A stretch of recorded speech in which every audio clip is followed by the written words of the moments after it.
कि कलीसिया को खत लिखते हुए कहते हैं कि मेरा दिल करता है कि मैं तुम्हारे पास आऊं और मैं इस चीज का मुश्ताक हूं कि तुम्हें कोई रूहानी नेमत दे सकूं। आमीन। अब मेरी ये ख्वाहिश होती है, डिजायर होती है कि मैं जिस जगह पर जाऊं, चर्च में जाऊं, वहां पर जो बरकत और जो इनॉइंटिंग मेरी लाइफ में है वो वहां पर रिलीज हो और कोई रूहानी नेमत उस चर्च में काम करे। आमीन आमीन। इस साल के शुरू में ही खुदा ने मुझे एक खास बरकत दी और वो बरकत है जो बहुत कम लोगों के पास है, वो है खुश रहने की बरकत। हालेलुया। आप चर्च में बैठे हो तो आप उदास चेहरों के साथ बैठे होते हैं, लेकिन खुश रहने की बरकत है। खुशी रूह कुद्स का फल है। Hallelujah hallelujah. अंदर जितनी मर्जी कंफ्यूजन चल रही हो, कुछ भी चल रहा हो, बट हैप्पी। आमीन। और आज यही बरकत मैं आपकी लाइफ में भी रिलीज करूंगा। Hallelujah hallelujah. पौलुस रसूल कहते हैं खुश रहो। फिर कहता हूं खुश रह के जरा दसो। Hallelujah hallelujah. 1 वीक बिफोर, एक हफ्ता पहले हम डेरी नाइट प्रेयर मीटिंग कर रहे थे, तो रात 12:30 बजे से लेकर 3:30 बजे तक जीसस क्राइस्ट का लाइव मुझे इनकाउंटर हुआ। Live encounter 3 hours. और मैं उन 3 आवर्स में यीशु का चेहरा देखकर सिर्फ हंसता ही जा रहा था। No words, speechless, just rejoice, joy, खुशी और इत्मीनान थी। और मुझे नहीं पता था कि ये गीत किसी इंडिया के वर्शिपर ने गाया हुआ है। राती मेरे ख्वाब विच यीशु आ गए, मेरा दिल करे पलकां नूं। और ये मैं गीत भी गाता जा रहा था। मुझे अगले दिन किसी मेरी स्पिरिचुअल डॉटर ने मुझे ये गीत सेंड किया कि जो गीत आप रात को गा रहे थे ये गाया जा चुका है पहले, बट वही अपीयरेंस, वही मैनिफेस्टेशन आज मैंने इस चर्च में जीसस की देखी है। Hallelujah, glory to Jesus. लेकिन खुशी से पहले एक ट्रीटमेंट की जरूरत है। खुशी से पहले इंसान को ट्रीटमेंट की जरूरत होती है, और जब ट्रीटमेंट हो जाए तो इंसान खुश हो जाता है कि उसकी हीलिंग हो गई है। आमीन। और फिर मैंने देखा जीसस क्राइस्ट, वहां पर बहुत ज्यादा लोग थे और जीसस क्राइस्ट ने एक चोला पहना हुआ है, केसरी चोला टाइप था वो, और उसमें गिफ्ट ही गिफ्ट थे और वो देते जा रहे हैं, बांटते जा रहे हैं, हर एक के पास जाते हैं और किसी को कोई ना कोई गिफ्ट दे रहे हैं। एंड आई बिलीव कि आज आप लोगों को भी जीसस क्राइस्ट गिफ्ट देंगे। आज आप वैसे नहीं जाएंगे। आमीन। तो शुक्रिया वंस अगेन।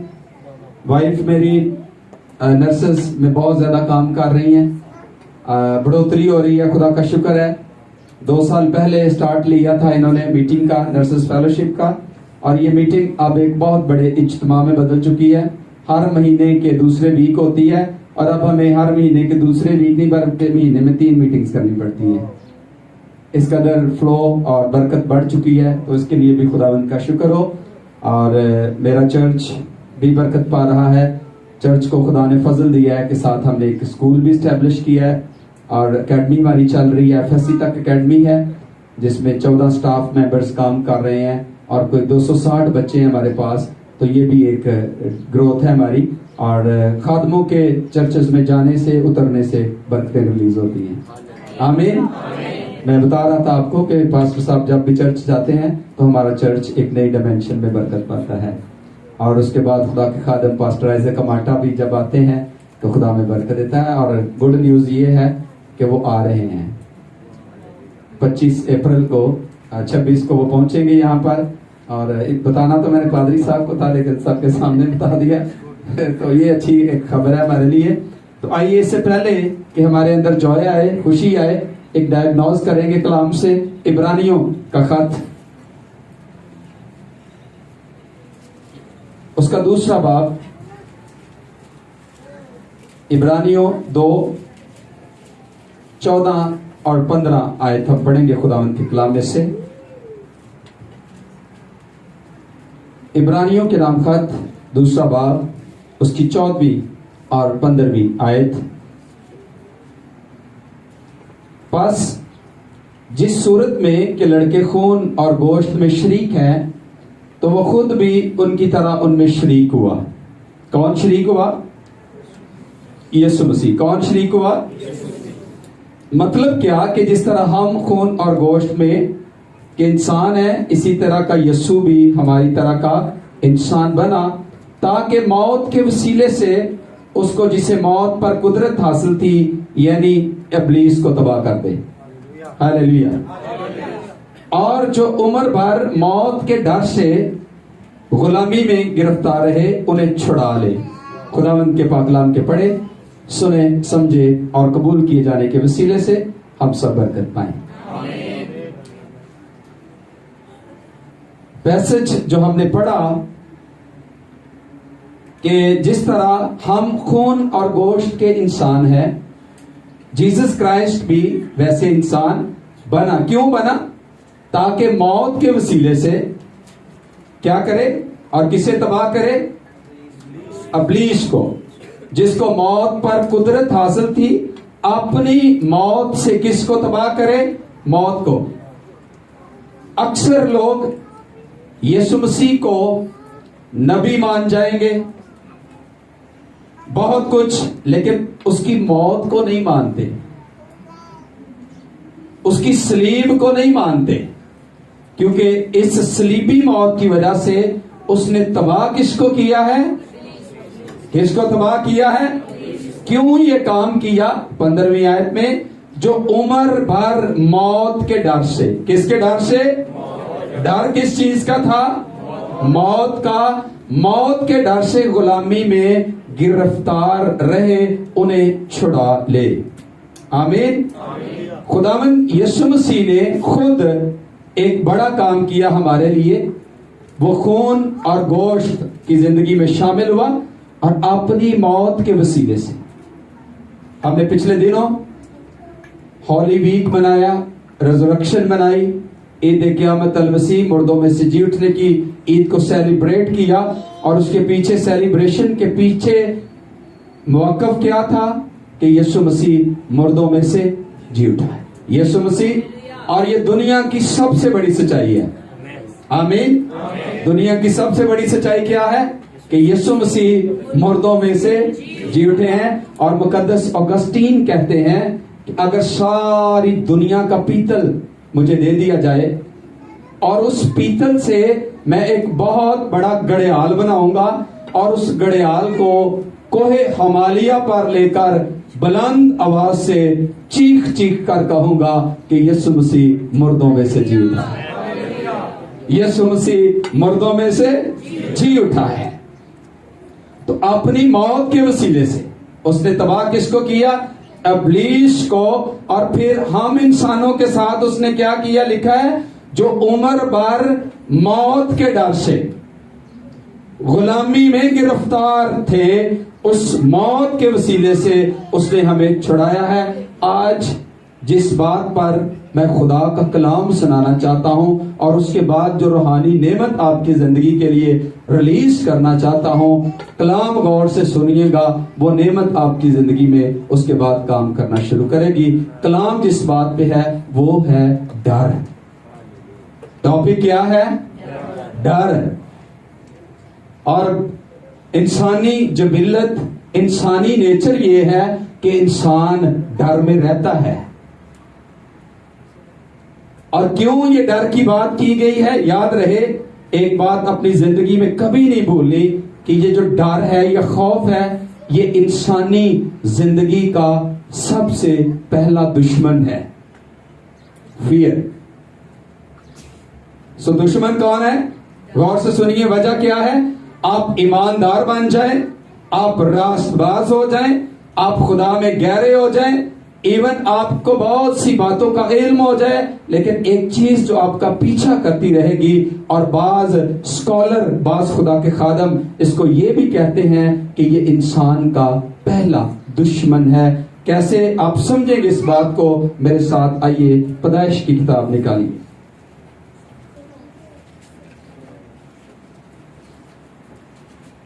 पैदाइश की किताब 3 बाब उसकी 9वीं 10वीं आयत हम खुदा के कलाम में से पढ़ेंगे। पैदाइश की किताब उसका 3 बाब उसकी 9वीं और 10वीं आयत हम खुदा के कलाम में से पढ़ेंगे। और अच्छा है कि आप में से को पढ़े इसको।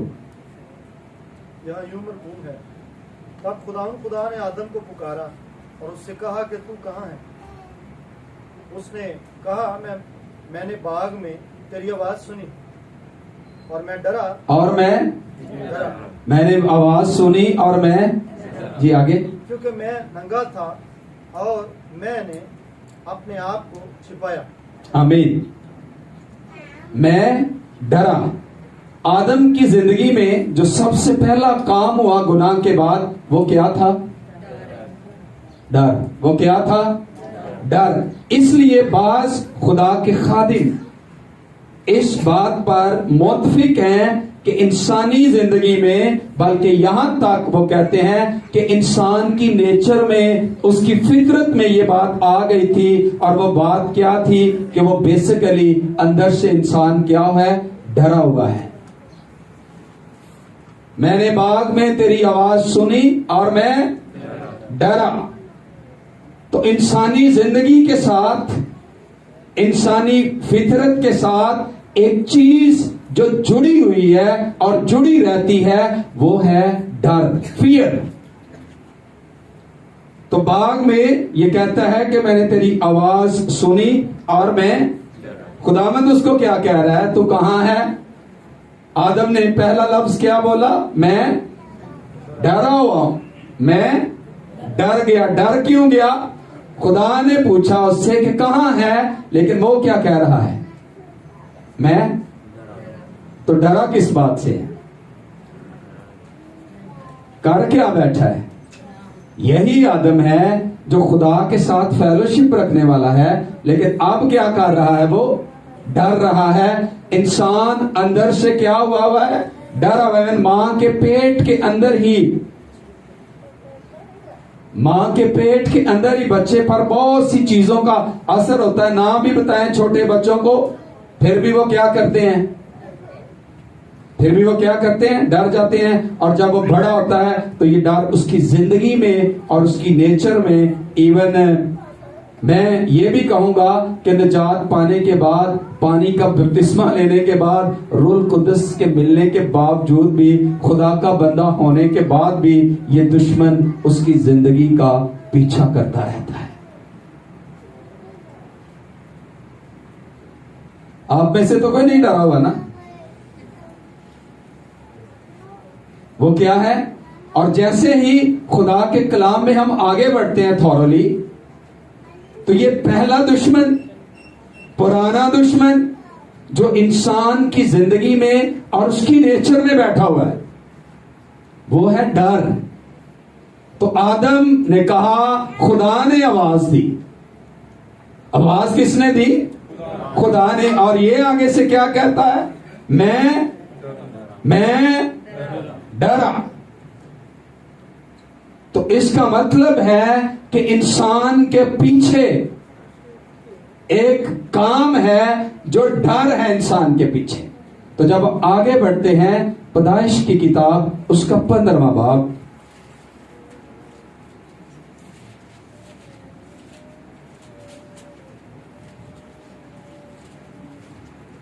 उसकी पहली आयत से हम पढ़ेंगे। पैदाइश 15वां बाब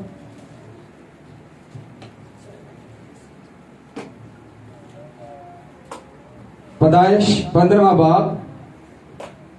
इन बातों के बाद खुदावंद का कलाम रोया में अब्राम पर नाज़िल हुआ।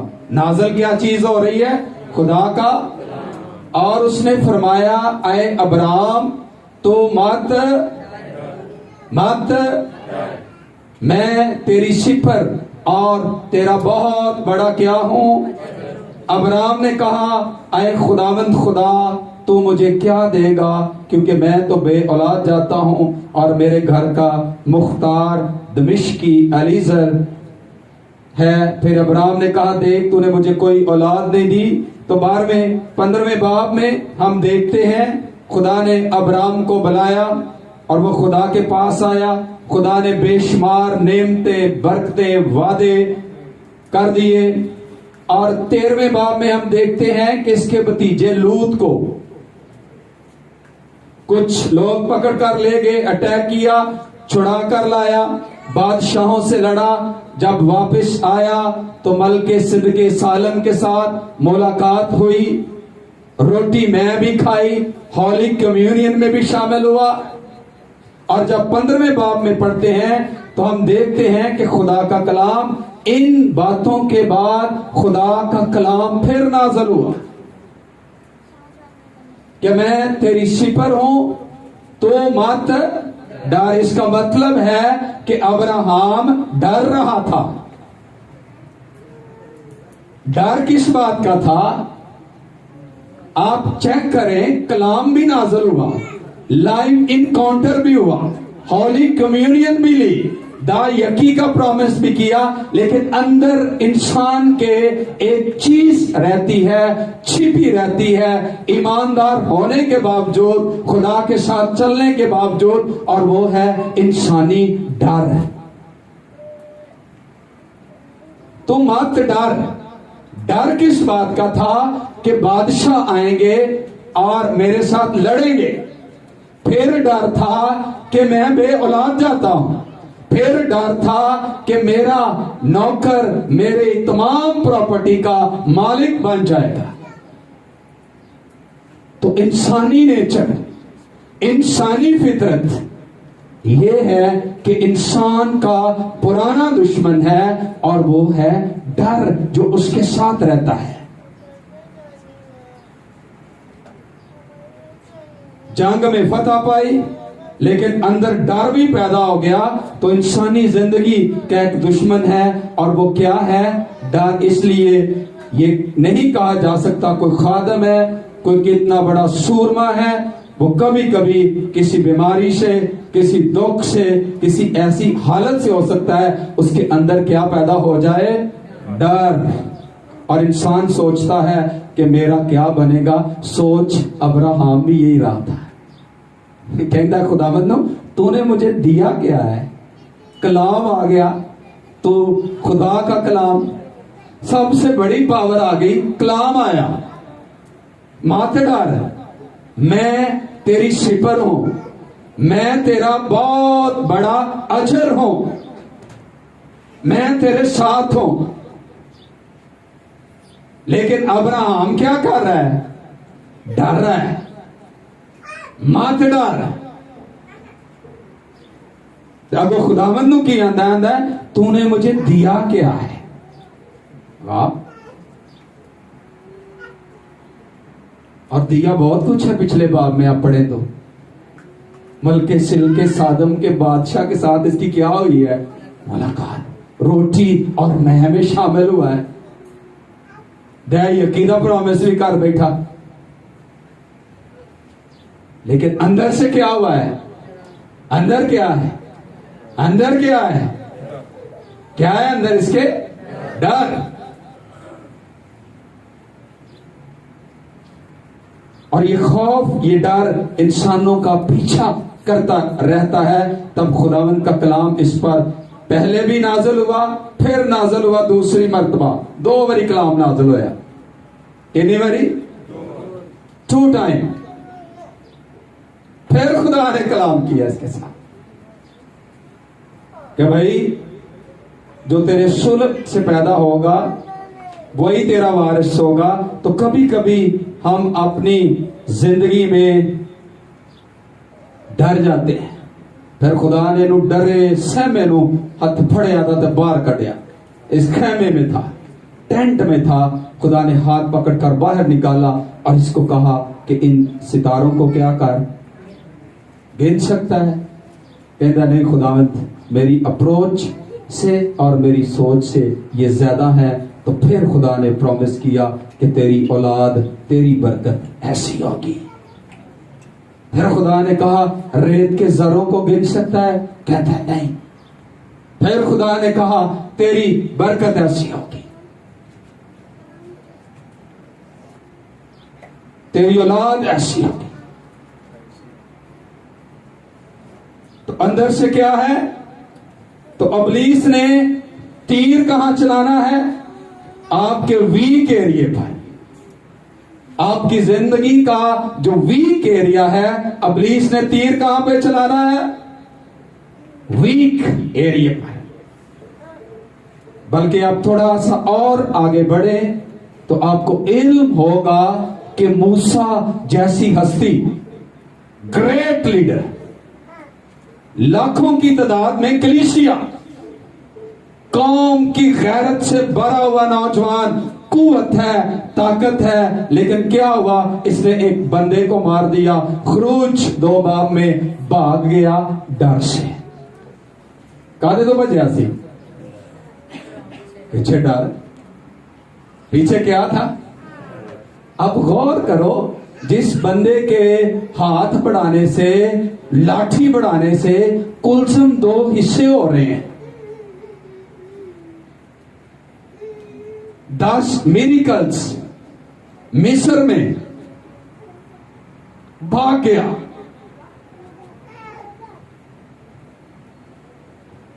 इससे भी थोड़ा आगे बढ़े और मैं हैरान हूं कि ये खौफ, ये डर इंसानों का किस तरह पीछा करता है। मेरे साथ पहली सलातीन की किताब निकाली, फर्स्ट किंग्स।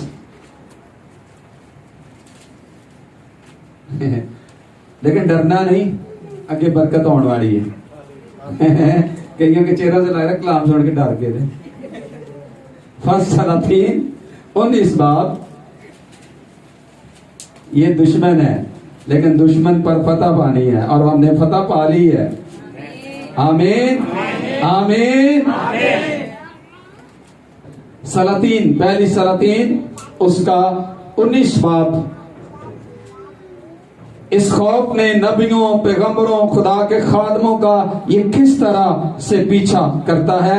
19 बाब पहली आयत, कोई पढ़िएगा। पर अखयाब ने सब कुछ जो एलिया ने किया था, और ये भी कि उसने सब नबियों को तलवार से कत्ल कर दिया, इजबल को बताया। Thank you, thank you. और अखयाब ने सब कुछ जो एलिया ने किया, एलिया ने क्या क्या किया था? वैसे उसने आसमान बंद किया। नंबर 1, एलिया ने आसमान, बोले जरा, आसमान। एलिया की दुआ से आसमान बंद हुआ, आग आई, बारिश हुई, आसमान खुला, नबियों को कत्ल किया। और एलिया ने वो सब कुछ जो किया था, इतने बड़े काम, माइटी वर्क, ग्रेट काम, और अखयब ने सब कुछ जो एलिया ने किया था, और ये भी कि उसने सब नबियों को तलवार से कत्ल किया, इजबल को बताया। गौर करो, आसमान बंद कर दिया, बादशाह के साथ बड़ी दिलेरी के साथ उसने ये कलाम किया था कि जब तक मैं ना कहूं आसमान से बारिश, जब तक मैं ना कहूं आसमान बंद रहेगा। अथॉरिटी चेक करो, बारिश नहीं होगी। इतना ताकतवर खुदा का बंदा, और लिखा है फिर बड़े सालों के बाद, कितने सालों के बाद? 3.5 साल बाद उसने दोबारा दुआ की और मैसेज भेजा अखयब को, बता कि तू अभी घर नहीं पहुंचने पाएगा कि क्या हो जाएगी? बारिश। तो आसमान इसने क्या कर दिया था? बंद भी किया और आसमानों को खोला भी, अथॉरिटी। लेकिन लिखा है कि सब कुछ जो एलिया ने किया था, उसने ये भी कहा था उस वक्त के जादूगरों, बाल के नबियों, सब नबियों को कत्ल कर दिया तलवार से। और एक इन्हें जिन्हें जादूगर सन मार देते, डोंट नो कितने मैजिशियंस थे, जादूगर थे, वहां पर सारे मार दिए। सानू एक निकी जी बदरू ने वक्त पाया होता है। आगे सुने, मजे की बात है। सो एजबल ने एलिया के पास एक कासिद रवाना किया और कहला भेजा कि अगर मैं कल इसी वक्त तेरी जान उनकी जान की तरह ना बना डालूं तो देवता मुझसे ऐसा ही बल्कि इससे ज्यादा करे। जब उसने ये देखा तो उठकर अपनी जान बचाने को है। इतना पावरफुल खादम तो कितने अगे लग गया एजबल, औरत ने अगे ला कटिया गया। इतना पावरफुल खादम, इतना ग्रेट लीडर, अथॉरिटी, आसमान बंद कर देने वाला, खोलने वाला। जब तक मैं ना कहूं आसमान बंद रहेगा और जब तक ना कहूं बारिश नहीं होगी। लेकिन अब हुआ क्या है कि अपनी जान बचाने को भागा और बेसबा में जो यहूदा कह आया और अपने खादम को भी वही छोड़ दिया कि ले तू निबड़ता रहा, मैं जा रहा। और खुद एक दिन की मंजिल दश्त में निकल गया और जाओ कि एक पेड़ के नीचे आकर बैठा और अपने लिए मौत मांगी। अपने लिए क्या मांग रहा है? तो कीता की सु आसमान खोले, आसमान बंद किए, नबी बकतल किए। तो अब क्या है? इतना ताकतवर बंदा अब क्या कर रहा है? कल तेरी जान, एजबल ने मैसेज भेजा, कल तेरी जान तुझसे क्या कर ली जाएगी? ले ली जाएगी। एक दिन अपने खादम को आता, मेरा कोई पता नहीं, तू संभाल। तो मैं कहा कर रहा हूं, जा रहा हूं, और अपने लिए मौत मांगी और कहा बस है, अब तो आए खुदावंद मेरी जान को ले ले, क्योंकि मैं अपने बाप दादा से बेहतर नहीं हूं, अपने बाप दादा से बेहतर नहीं हूं। और वो जाओ के एक पेड़ के नीचे लेटा और सो गया। दुआ भी भूल गई। जब प्रेशर आए दुआ भी भूल जाती है बंदे। जब डर हो इंसान के अंदर तो दुआ भी भूल जाती है। इन्ना डरिया सी, डर दे नाल दुआ ही बदल गई। दुश्मन पीछे, और दुश्मन कौन है? दुश्मन कौन है? डर। दुश्मन कौन है? डर। केड़ी दुआ शुरू हो गई होने? आए खुदावन मुझे मौत दे दे, मुझे मेरी हो की हो गई है। बस कदी कदी हम इंसान भी ऐसी दुआएं करते हैं।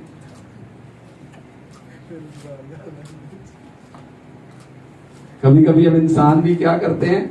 ऐसी दुआएं। और पीछे क्या होता है? इंसानी डर, खौफ, फियर। आए मनो को बीमारी ना लग जाए, बीमारी लगेगी, लग भी जाएगी तो याद रखो डर का इलाज भी हो चुका है। दुआ भी बदल गई भाई बना दी।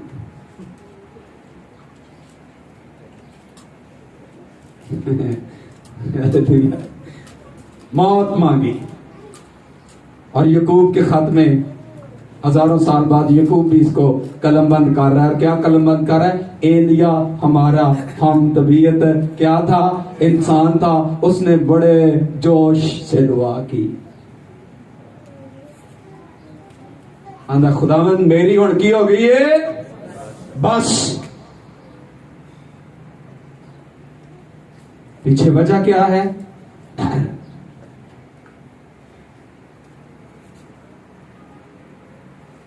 तो काम क्या क्या इसने किए हैं? और ये मैं किसी छोटे खादम की बात नहीं कर रहा, पुराने अहद नामे का सूरमा। फिर खुदा ने इस पर गहरी नींद भेजी फिर गार में चला गया। इंसान की बेसिक प्रॉब्लम क्या है? डर, खौफ उसके पीछे लगा रहता है। और आगे यही डर है, ये नहीं पुराने यादनामे च सी, नवे यादनामे च भी सजे ये डर शगिर्दां च भी सजे हैं। 3 साल सैमिनरी की यसू दे नाल, मोबाइल सैमिनरी, मोबाइल समझ रहे हो ना, चलते फिरते हैं। और दुनिया का अजीम तरीन टीचर यसू नाल। एक दिन कश्ती में यसू वाकई थके हुए थे, सो गए, तो खुदा का कलाम कहता है कि तूफान आ गया झील में, हैं? बड़े नारे मारते सन, लेकिन यसू नु की ना तेनू साड़ी कोई फिक्र नहीं है। शागिर्द भी ऐसे थे, लिखा है नहायत डर गए। नहायत क्या हो गए? अच्छा, यसू दे नाल रह के भी डर गए। कश्ती में सोया हुआ था, थका हुआ था जीसस क्राइस्ट, तो तूफान आ गया, नहायत डर गए। तेनू कोई पता नहीं, तेनू साड़ी कोई फिक्र नहीं, सानू कले छड़ दिता है। यीशु मसीह ने उठ दे, क्या खौफ ना करो, हुक्म दिया और हवा और पानी दोनों ही साथ। हालेलुया। वजह की सी डर, कितने डूब ना जाइए, डर। और मैं थोड़ा सा आगे बढ़ना चाहता हूं, जो ख्याल आपकी रूह तक उतर जाए कि हमने इस पर फतह कैसे पानी है। मत्ती की इंजील मेरे साथ निकालिए, मत्ती की इंजील,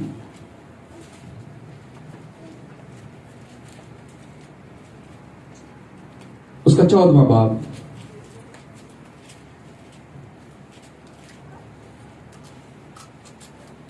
मत्ती की इंजील उसका 14वां बाब,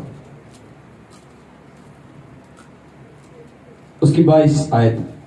और उसने फौरन शागिर्दों को मजबूर किया कि कश्ती में सवार होकर उससे पहले पार जाएं, जब तक वो लोगों को रुखसत करे। और लोगों को रुखसत करके तन्हा दुआ करने के लिए पहाड़ पर चढ़ गया। और जब शाम हुई तो वहां अकेला था, मगर कश्ती उस वक्त झील के बीच में थी और लहरों से डगमगा रही थी, क्योंकि हवा मुखालिफ थी। और वो रात के 4थे पहर झील पर चलता हुआ उनके पास आया। कितने, कौन से पैर में? यीशु झील पर चल रहा है, पतरस और शागिर्द कश्ती में हैं, सवार हैं। पहले तो वो क्या समझे हैं? हाय की आ गया कोई है, भूत की आ गया कोई।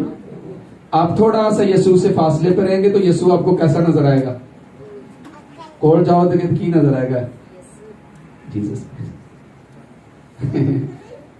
हाय क्या आ गया कोई? भूत।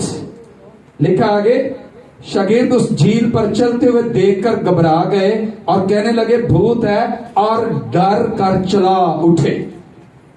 यीशु ने फौरन उनसे कहा, खातिर जमा रखो, मैं हूं, डरो मत। पतरस ने उससे जवाब में कहा, ऐ खुदावंद, अगर तू है तो मुझे हुक्म दे कि पानी पर चल कर तेरे पास आऊं। उसने कहा, आ।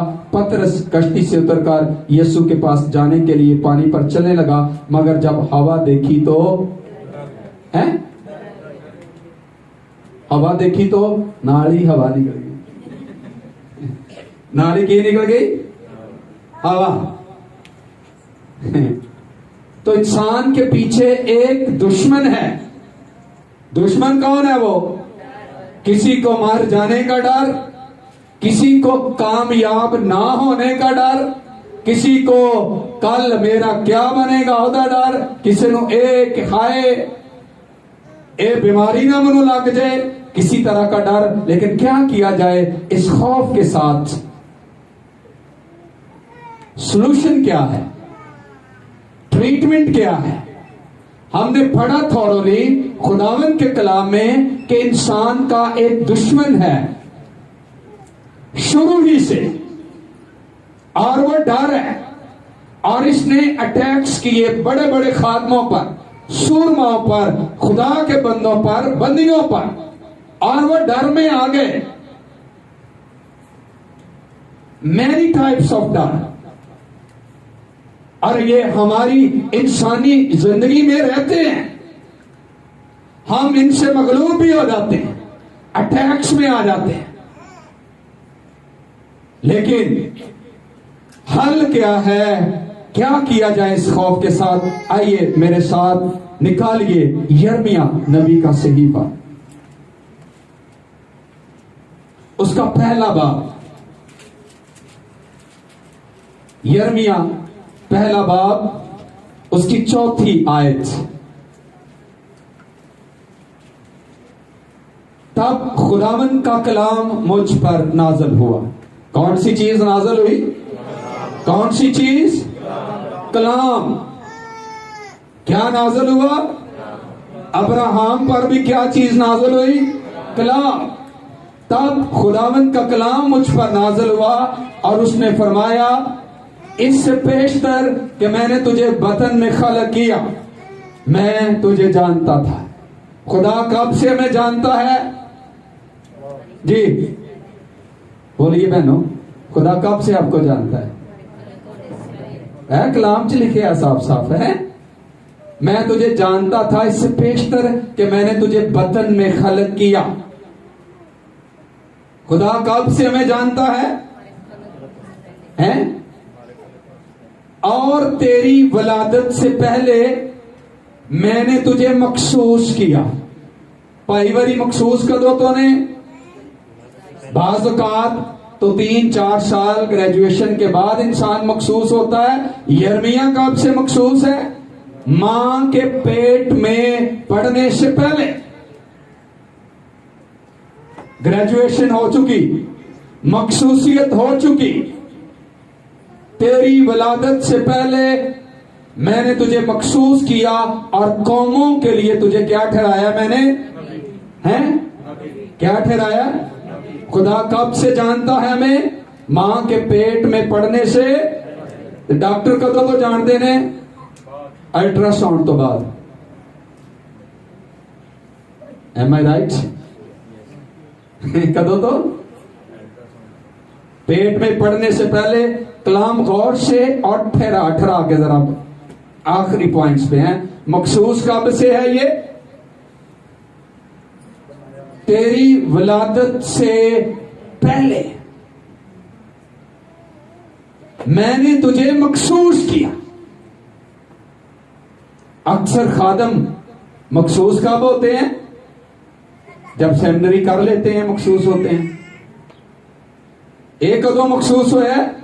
मां के आगे। इंसान की हालत क्या है चेक करे जरा। ये सब कुछ दसन का मकसद ही अगे देखना है।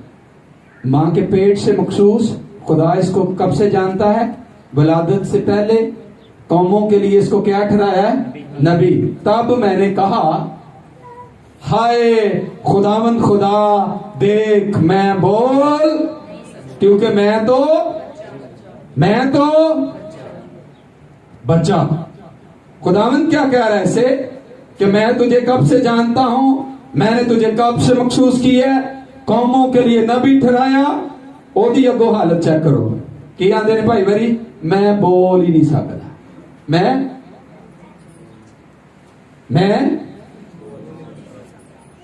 फिर खुदावंद ने इसको समझाया, यूं ना कह कि मैं किया है।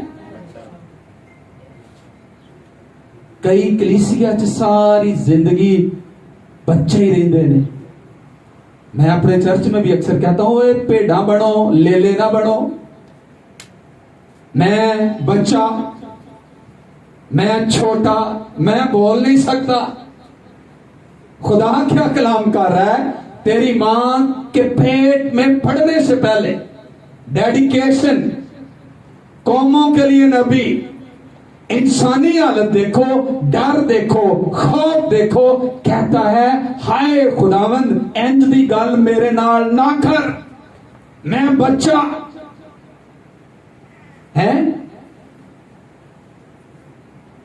पता नहीं आप मेरे साथ मुतफिक हो या ना हो। मैं अक्सर कहता हूं कि जिदा ना घर दे विच रख दिता जाए ना बचपन ची मिठू, वो सारी जिंदगी मिठू ही रहना है। या कहे दा काका, वो सारी जिंदगी वड्डा हुंदा ही नहीं, बच्चा। वो काका ही रहेगा। ये तजर्बे से बात बता रहा हूं। साडा भी एक काका है, मैं बच्चा। क्या ख्याल है घर में वो बोलता भी हो जी कहने को ना मिठू, वो बोलेगा भी मियां मिठू मंगैया को। कई लोग सारी जिंदगी बच्चे ही रहते हैं, वो ना कभी रूहानी तौर पर बढ़े, ना कभी कलीसियाई तौर पर बढ़ते हैं, वो कभी मसीह खुदावंद की भेड़ नहीं बनते हैं।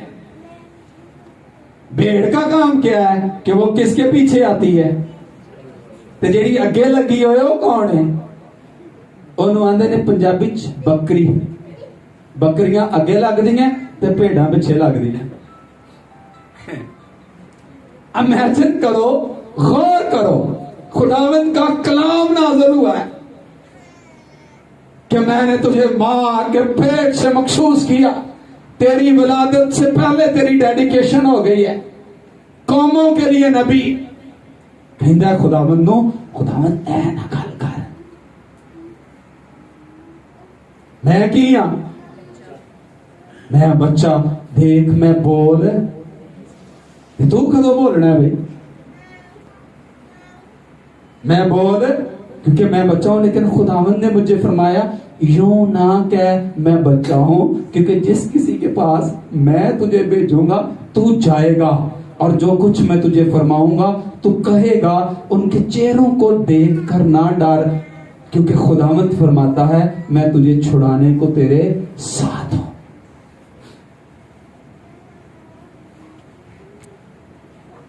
और याद रखें, जितना आप खुदा के कलाम से वाकिफ होंगे उतना ही आप अपने आप को जान सकेंगे।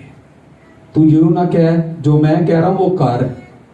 मैं जिस किसी के पास तुझे भेजूंगा और जो कुछ मैं तुझे कहूंगा तू करेगा, तो उनके चेहरों को देखकर ना डर। तेरे अंदर की सी भाई दे है एडा बड़ा सूरमा, मां दे पेट च मखसूस, कौमों के लिए नबी, कौम वाली भी नहीं, कौमा वाली नबी। और आप देख रहे हो कि उनके चेहरों को देखकर क्या ना कर, अंदरों की सी है डरिया। खुदा ने क्या ना डर यर्मिया, दुश्मन कौन है इंसान का है? फिर 17 आयत पढ़ेंगे हम इसी बात की। इसलिए तू अपनी कमर कसकर उठ खड़ा हो, और जो कुछ मैं तुझे फरमाऊं उनसे कह, उनके चेहरों को देखकर ना डर। ऐसा ना हो कि मैं तुझे उनके सामने सरासीमा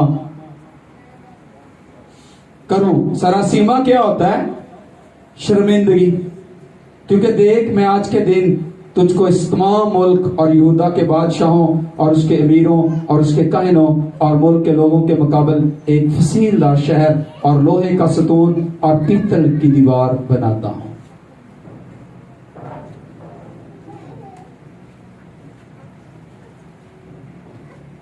तो इंसान का दुश्मन कौन है?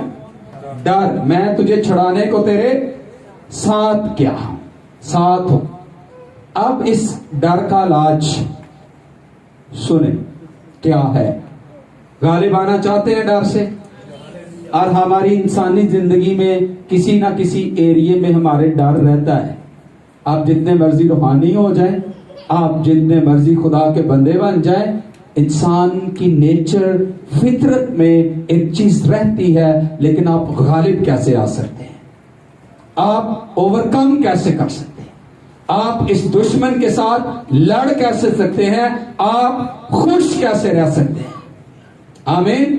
एवं नहीं पलूस रसूल आंदा, मैं कहता हूं खुश रहो। फिर कहता हूं उन्हें तजर्बा सी, उसको क्या हो चुका था? तजर्बा। लेकिन गालिब कैसे आना है? 9वीं आयत गौर से सुने। तब खुदावन ने अपना हाथ बढ़ाकर मेरे मुंह को छुआ। किस चीज को छुआ? किसको छुआ? और खुदावन ने मुझे फरमाया, देख मैंने अपना कलाम तेरे मुंह में डाल दिया। कौन सी चीज डाल दी? कौन सी चीज? कौन सी चीज? मैंने अपना कलाम तेरे मुंह में डाल दिया है। आमीन। देख, आज के दिन मैंने तुझे कौमों पर और सल्तनतों पर मुकर्रर किया कि तू उखाड़े और ढाए और हलाक करे और गिराए और तमीर करे और लगाए। मैंने अपना कलाम तेरे मुंह में डाल दिया है। तो गालिब आने का सीक्रेट क्या है? मैंने अपना कलाम तेरे, कई आंदे ने कलाम साडे दिल च की करदा वे हैं? कलाम किथे आ? कलाम कहां आना चाहिए बहनों भाइयों? अंदर नहीं। कुछ लोग कलाम सिर्फ अंदर रखते हैं, लेकिन गालिब आना है। इस डर पर, दुश्मन पर खुश रहना चाहते हो तो दुश्मन के खिलाफ खुदा का कलाम बोलो। आमीन। मैंने अपना कलाम तेरे मुंह में डाल दिया। फिर उसने उसके मुंह को छुआ और कौन सी चीज डाल दी? कलाम। कलाम। तो गालिब आना कैसे? फिर इसको कहा कि अब ढा, गिरा, उखाड़। आप खुदा के कलाम की कुदरत से शैतान के कलों को खाड़ सकते हैं, लेकिन कलाम कहां होना चाहिए आपके? कलाम किथे होना चाहिए? है मुंह पे मास्क लाए नहीं तो कलाम कितो आया? कलाम कहां आना चाहिए? फिर उसने मुझे छुआ और मेरे मुंह में अपना कलाम डाला। तो इंसान का दुश्मन कौन है? कौन है दुश्मन? फिर उसने अपना कलाम मेरे मुंह में डाला। और याद रखें, जितना आप खुदा के कलाम से भरे हुए होंगे, आपके मुंह में खुदा का कलाम होगा, आप दिन ब दिन, दर्जा बदर्जा आप शैतान पर, उसकी कुदरतों पर, उसकी कुव्वतों पर आप गालिब आते जाओगे और आप फतह से बढ़कर गलबा पाते जाओगे। आमीन। आमीन। तो कलाम कहां होना चाहिए? है? मैं अपनी कलीसिया सिखा दिता भी हुण कलाम किथे बोलना है? कई दिल च, कई पड़छत्ती ते रखा होंदा कलाम।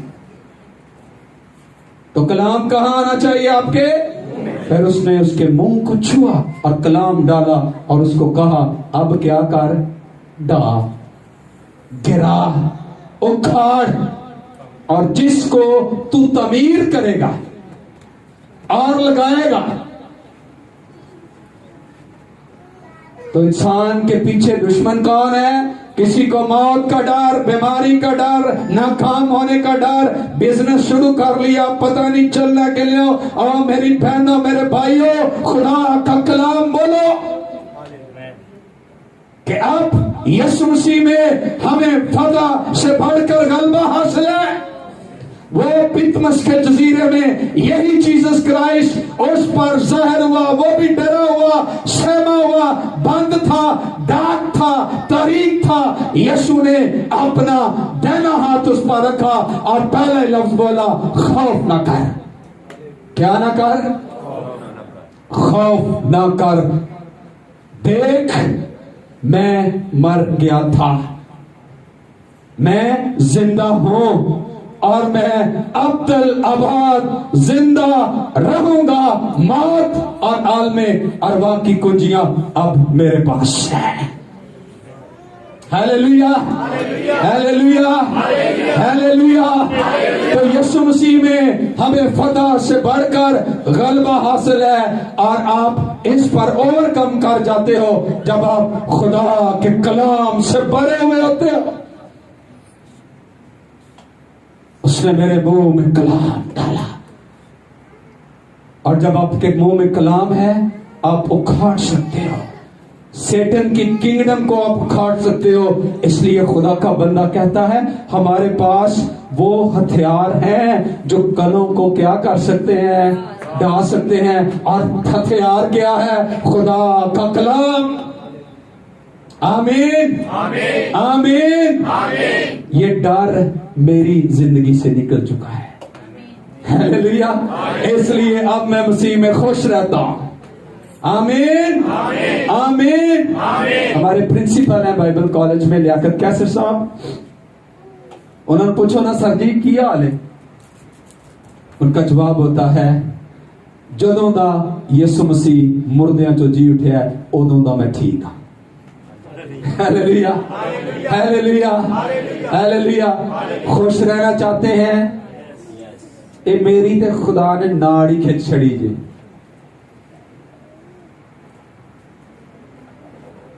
है जिन यकूब दी नहीं सी नास खिंची, तो कभी कभी खुदा दुआ में प्रयास में आपकी कई नसें खींच देता है, हमारे अंदर से वो वीक पॉइंट्स निकाल देता है ताकि हम अपने दुश्मन पर फतह भी पाए, गलबा भी पाए, बरकत भी पाए। आमीन आमीन।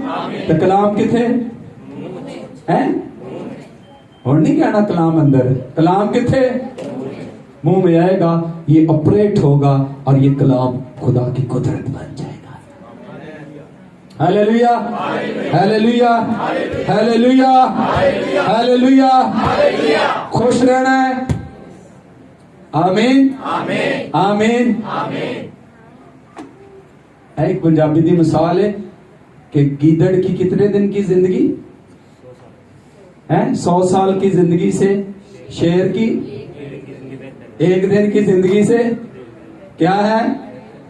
डर डर के मार मार के खौफ में जिंदगियां बसर ना करें। My dear church, my dear brothers sisters, उठें, उखाड़ें, ढाएं, तमीर करें, लगाएं।